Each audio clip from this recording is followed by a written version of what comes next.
Before we get to making donuts, I thought I'd just show you that the lettuce is really still doing good, and we've still been picking more, and it's still been growing, and just keeps on getting bigger and bigger.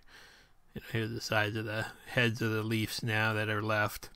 So we'll be enjoying salads for a little while longer.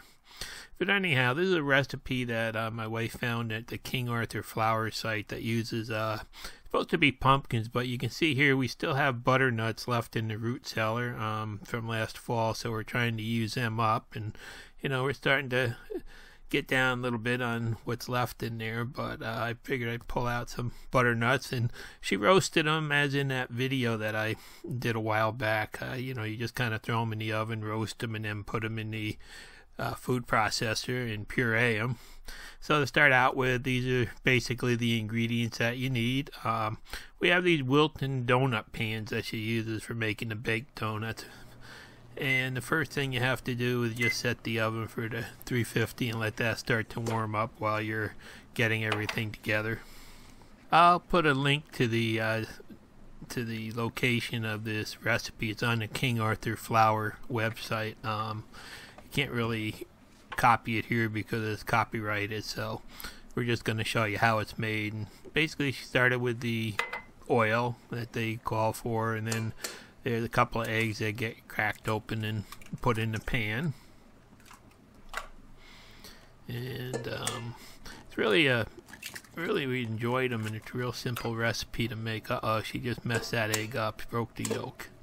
Loses 2 points for that one. But so you just put the eggs in the pan, and then there's some sugar. Now, I think it called for like between a cup and a cup and a half of sugar, and we went to the low end and just used a cup, which still seems like a lot of sugar to me for a dozen donuts, but it turned out that they came out really nice tasting using just the 1 cup. So in the bowl goes the sugar next.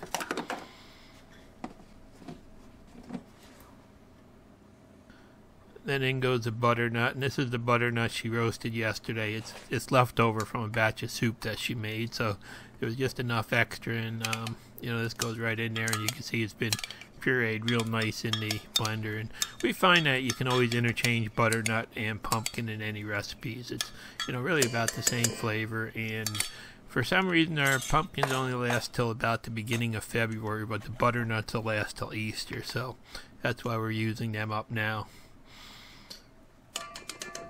And then there's just a couple more ingredients that go in there, a couple of spices, some cinnamon and some nutmeg.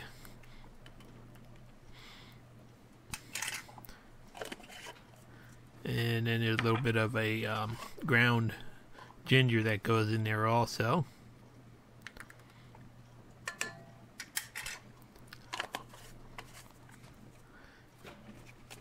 And then a little bit of sea salt goes in. So you can see it's really just basic ingredients that most people have around the house anyway. So it's nothing fancy, and you can put them together in just a couple of minutes.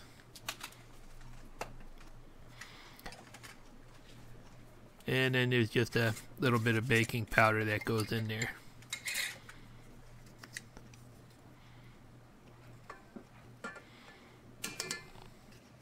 So that's basically it, except for the little bit of flour that actually goes in later after this is mixed up. It's kind of time to clean up, put everything away, and there's that spice rack that I built, and like I said, we've we use it like every day. It's really been great to have them right there at our fingertips and easy to get at. So now it's time to take that bowl over to the mixer and just kind of whoop this up for a little while. This is actually one of my wife's favorite tools for in the kitchen, and she uses it basically for making everything, so it was a real good investment.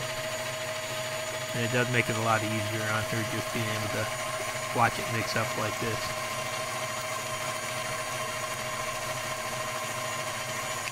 So that only takes a few seconds, and you can see here that was real time how long she mixed it up. And it's time to just go add the flour now. Clean up a little bit here.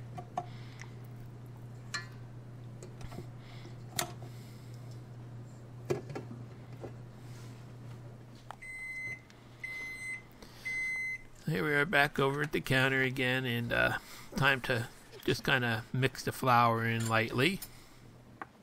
And that was the oven beeper that you just heard there, saying that the oven was actually up to temperature now and ready to start cooking.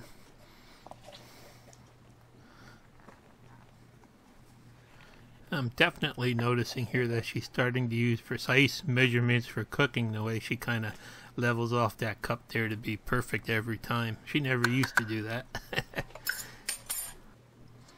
So at this point, everything's in that one bowl there, and you see this is really just a one mixing bowl mess so far.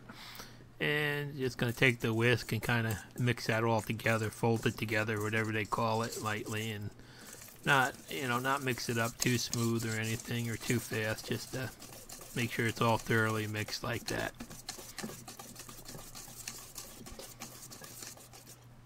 Now, before she started mixing this stuff up, she did take the donut pans outside and spray some of that no-stick cooking oil on them so these won't stick later.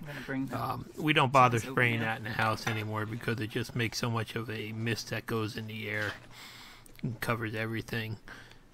So now, to fill the pans up, she decided that a measuring cup like that would be the easiest way to pour it in. And they said to fill each one up about halfway.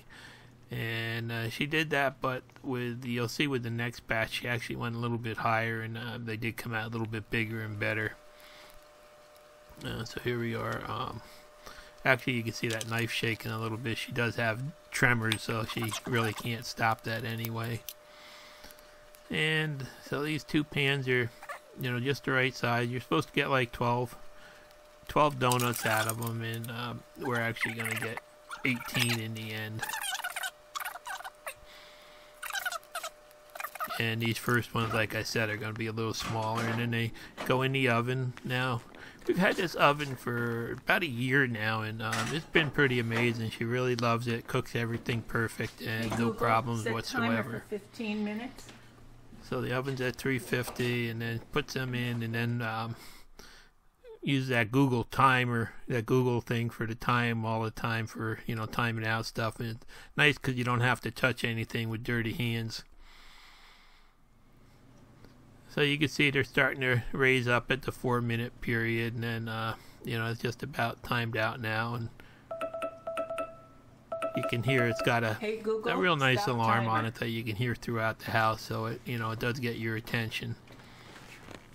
Kind of takes a look at them, and somehow that magic finger knows whether they're done or not, and it says it needs another minute, so she's just going to put them back in now for one more minute. That would make it 16 minutes total.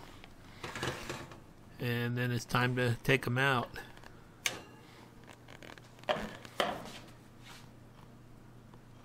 So they're going to sit in the pans on the oven for a couple minutes now until they cool down enough, just so they won't fall apart when you flip the pans over to get them out of there.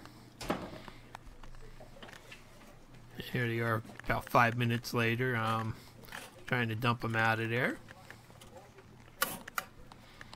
And you can see these pans do a nice job of making them. They're, not the same greasiness as the fried donuts, but they are really good. We like to use them whenever we can.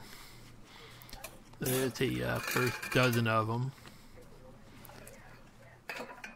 And it's time to go back and use up the rest of the batter now.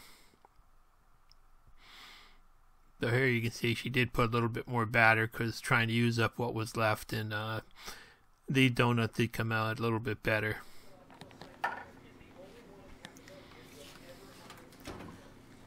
So they go in the oven, and the other batch on the counter now has been sitting for a couple minutes to cool down enough so you can actually handle them without having them break apart or anything. And it's time to put the cinnamon sugar mixture in a bag. Now it's all included in the recipe, so like I said, I'll put a link down in the description so you can find it.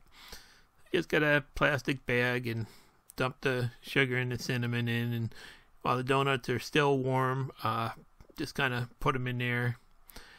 And she's doing 3 at a time, and just shake them around a little bit until everything gets a real nice coating.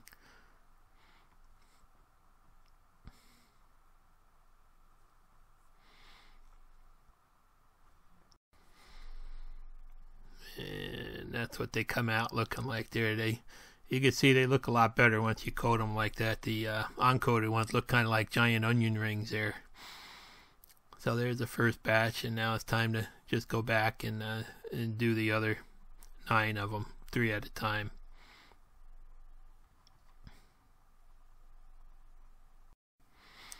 So if you prepare the butternut, you roast it, or butternut or pumpkin beforehand, you can see this only takes about a half an hour altogether to put these batch of donuts together, and they actually are really good.